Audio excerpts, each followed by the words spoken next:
we're going to hop over to Europe, and we're going to talk about one of the first alternative app stores in the EU that is shutting down. Some of you guys may remember a couple years ago, the Digital Markets Act came into effect in the EU and did many things, but one of the things it did is it forced Apple to open up to third-party app stores.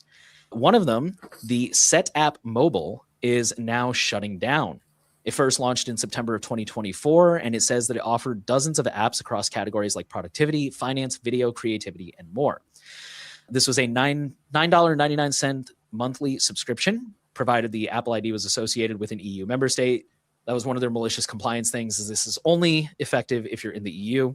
Apple's malicious compliance things, just to be clear. The company says that all applications will be removed by the end of the sunset date, which is February 16th. So in just a few weeks here, applications on desktop will not be affected. They stated that the reason that they were doing this is, quote, still evolving and complex business terms that don't fit SetApp's current business model. And I love what TechCrunch wrote here. They said the complex business terms being referenced here are Apple's complicated set of fees for apps operating under its new business terms in the EU, which include a controversial core technology fee that charges developers 50, I don't know what the cent version of euros is, but €0.50 for each first annual install over 1 million in the past 12 months. The tech giant revised the fee structure last year to avoid further penalties for non-compliance with the DMA, but instead of simplifying the fees, it made them more complex. And then here at the bottom, it notes, it says there are still other alternative app stores operating in the EU, most notably the Epic Games Store and the open source Alt Store. We will see how long those last.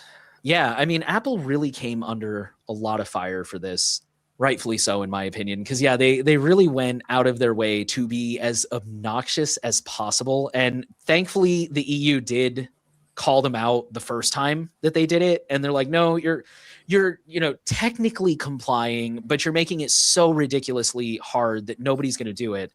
But like the article says, the revised version that they came back with their fee structures and requirements really wasn't much of an improvement. It's just, there's some things Apple does really well, like security. And there's some things Apple does really poorly, like, treating their users' digital sovereignty with respect. Yeah.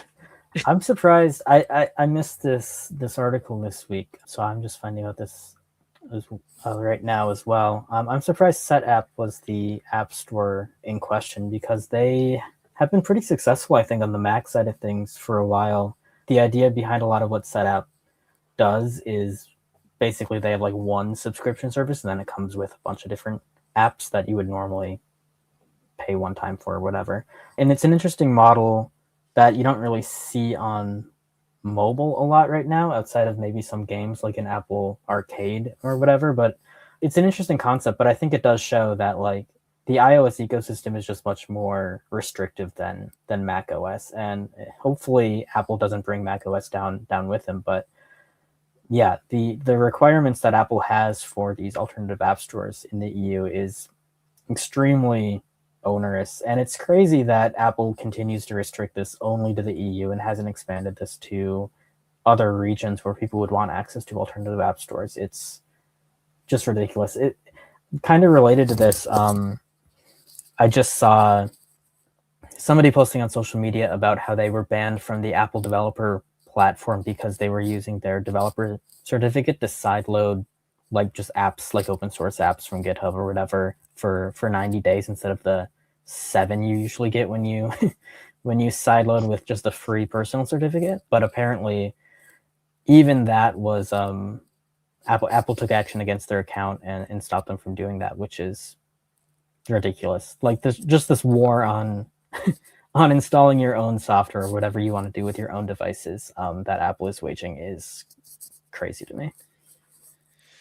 Yeah, I agree. I think, and I know I'm not the only one, a lot of people in the privacy and just really the tech space, I think one of the biggest complaints with Apple is just the lack of digital sovereignty and the fact that it's all in this walled garden. And that's great when it goes well. That's great when everything works and everything integrates and you don't have any issues and it's really smooth and it's really convenient.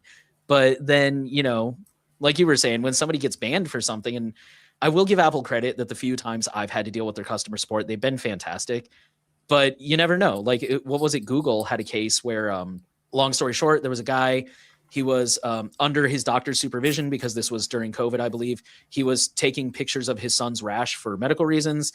Google automatically flagged it as CSAM, and his account got permanently deleted. And even after the police cleared him and everything, Google would not reinstate his account. And yeah, it's just that lack of digital sovereignty in any case, whether it's Google, whether it's Apple, like not having people or not giving people the option to easily, do what they want with their own devices. Like, it's your device. You paid $1,000 for it. I don't know. It's crazy.